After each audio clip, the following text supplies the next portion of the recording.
Hotel sa bundok sa ganda Tutuan na Wednesday night. Kayo sa Taginakasa, sa Manulan niya. Tapos sa Sisinig, kung kaso di kape.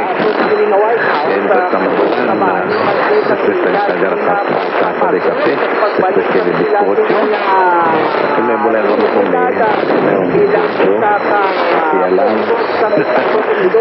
Ibubulbi na sa kape. Sa bulan niya. Pueblo.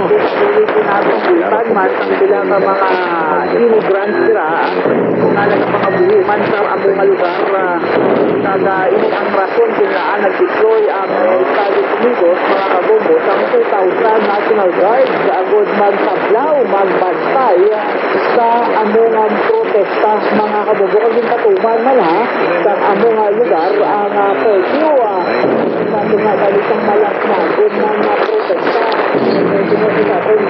National Correspondent pero kita nga mga curfew alas 8 sa gabi tugtog alas 6 sa aga hindi alas